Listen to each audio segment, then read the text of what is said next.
Well, hello. It is the final day of the second week. Yes, you've made it to 14 days of the 21-day challenge. If you're just joining us, make sure and go back to day one and follow through, because so many exercises are going to lead up to the absolute finale of this 21-day challenge, which is the ultimate workout. And if you're struggling with trying to keep up with some of these different exercises, you can do a different assortment of modifications to get yourself through any of these, and we want to make sure that you're comfortable. So, want to make sure that you understand how to get into certain positions, and so I'm going to show you how to get into a lunge and how to drive energy properly so that you're stable. If you are in a lunge, most people get into a lunge with feet flat. I really try and keep my foot on the ball of the foot on the back so that I can push the floor away. But if you feel more comfortable in a position here where your foot is flat in the back and foot is flat in the front, that's okay. You're just putting a lot of extra energy on your knee because of this increase in shin angle. So if you go under the ball of the foot, it's less pressure on that knee. What I want you to think about doing, I showed you the paper towel trick yesterday on how to do the squat while pushing the paper towels away from each other. I'm going to show you how to do the same thing with the lunge. So if you get paper towels and you step on the front, and you step on the back and you try and split those paper towels apart by driving the energy through your inner thighs, you're going to feel more stable and it's less pressure on your knees. So again, we're going to repeat that, and I've got the paper towel stuck to me. So again, you can have really, really close positioning. Think about splitting those paper towels apart, which means your legs are working completely from the ground up instead of the hip flexor driving energy forward. We don't want to overuse those hip flexors. We want to use all of these too because they're the powerhouse here, all right? So when it comes to bringing your lunge back forward, if you slide that paper towel or slide that paper towel back, it can make the workout much more challenging if you're looking for a good challenge.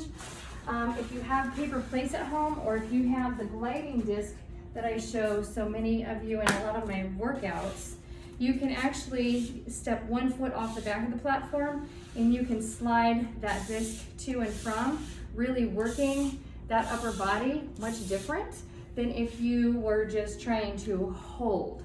If you want to hold, that's totally cool. Just giving you some ideas on how you can take a very simple, fundamental movement and make it incredibly complex and challenging with just a few extra little tips and tricks at home. The paper plate is a really good extra tool that you can have without having to spend a lot of extra money on the discs. So all you need is an old-fashioned paper plate to slide underneath your foot. I have the Rumble X4D today, mainly because so many of you have the Rumble X4D, and what today's exercise is going to be is just holding a lunge. So one thing that can be a real problem though is because we have a big curve here. That's one of the reasons why I wanted to share with you the Rumble X4D today. So if you happen to have your foot in the middle, then the Rumble X really won't bother you too much because it's flat.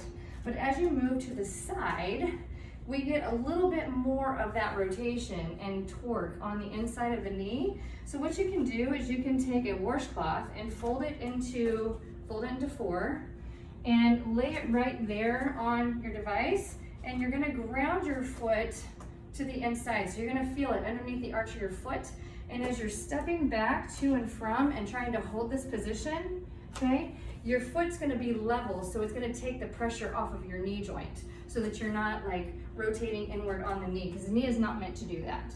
And if you want to go further out on your device, you're gonna have to roll that washcloth, just fold it back on the top and give yourself a little bit of an arch support there. And then again, you can really dig deep and really feel this vibration.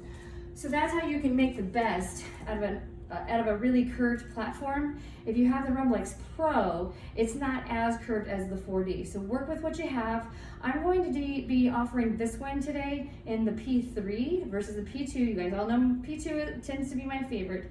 But on today's, just to get you guys used to this movement, I'm gonna start with P3 because it's less intense than the P2 in my opinion. So work with whatever you'd like to. The other thing that you can do is you can start with manual mode and just turn on 2 motors. Just turn on your teeter-totter motor with the pulsation vibration, because when we start going side to side, that can be really challenging on the knee and the hip if you're not stabilizing properly. But the teeter-tottering or the oscillation motor shouldn't bother you on this one. And if it does, then mix and match up your motors if you have the Rumble X series. If you have a waver or a turbo or a hover, it really doesn't matter. Just as long as you're comfortable, you just choose a setting that works best for you. And the closer you are to the center, the more stable you are. The further you go out to the outside, the more amplitude you're getting, which means you're gonna get far more energy driven through your feet. So you're gonna have to work a lot harder. So you work with whatever settings you feel most comfortable with, but this works for everything we've got. All right, so I'm gonna turn mine on. We're gonna start with P3 and we're on. So all I'm gonna have you do, you can either start directly on top of the platform, or you can start directly on the floor, get yourself situated, okay? If you need to position that washcloth, and from here, just get yourself either foot flat or on the ball of the foot, and we're gonna reach down and hold, and then we're gonna slide back up to a tall, and we're gonna drop down and hold. If this is bothering your back leg, you can straighten that leg out, and you can reach forward for your platform and come back up, and you're really gonna feel that in the legs. Slide down so you know where you're at in space. Coming back up. Okay, and again, my foot's flat in the back, so I'm gonna go really deep. Stretch back there as I'm really having to work this one. Okay, now what I'm gonna have you do, bring your chest to your thigh and just hold this. This one is killer. This one's gonna really light up your hamstring and your glute and your calves. You don't realize how hard you're working on this one until you're actually in it. Just hold this for 5 or 10 seconds. Holy yeah, yeah, yeah, yeah, yeah. So we're gonna slide ourselves back up. Okay, give yourself a little jog. And again, if you wanna start closer to the center, that's fine. But you can go foot flat on the back, or you can go ball the foot on the back. And we can drop down just a little bit and hold. We can take that foot further away from us and hold.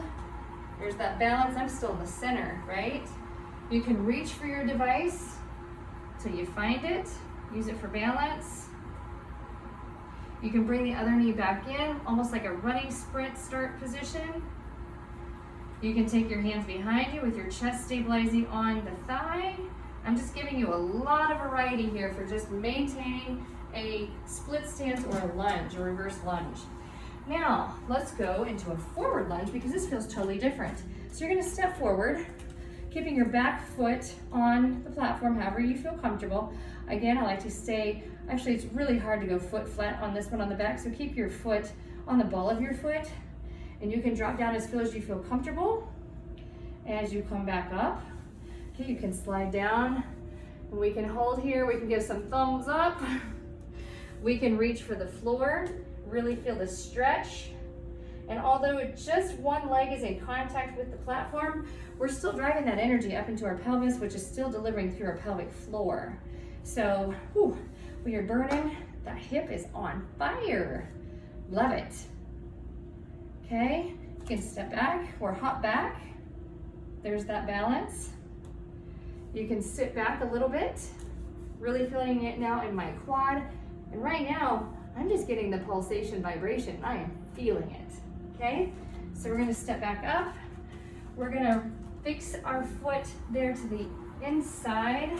Take another step forward, okay? There we go, and let's just maintain this. Keeping our chest high, opening those arms out for a big hug if you want to. You can just see the hearts and likes flopping all over the screen at this one because you're really feeling the energy here. Good. A lot of burning here. We can sit back, hands on the knee. We're just elevating one foot. It's killer. Loving it. Really feeling this one in the booty. Sit back a little more, really feeling that booty. We can come more upright, sitting further back. A lot of booty here. Yep, okay. Step 2. Don't try and step backwards onto the platform. I don't want you to hurt yourself trying to get your balance. Okay, so from here, we can go here, stepping 2, stepping back, stepping 2, stepping back, and just holding. 5, 4, 3, 2, 1. You can step side, step back, step side, step back. Again, making this really challenging here, right? Okay, and then we can just switch sides. So again, taking it back, holding, really tightening up that pelvic floor, making sure we're breathing.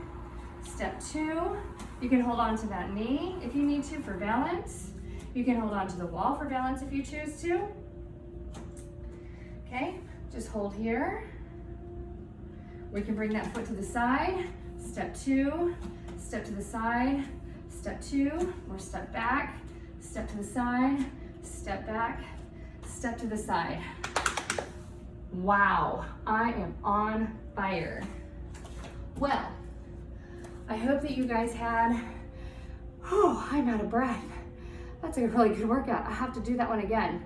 Anyhow, we have made it through 2 weeks of the 21-day challenge. So make sure you're getting lots of rest and recovery. You're getting plenty of water. If you're feeling like you're itching when you're on the device, that is totally normal. That's a detox process. So make sure you continue to flush yourself with water and electrolytes, and you're eating well.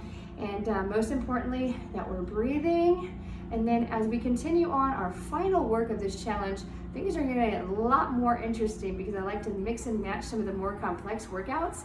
So it's gonna make for an opportunity for you to build your own workout going forward, figuring out what you like, what you don't like, getting really creative because the sky's the limit. So thank you so much for watching. I hope you have a wonderful day. Remember, if you wake up sore tomorrow, continue to move. It's not that you're hurt. Your body's just having to figure out how to work a little different.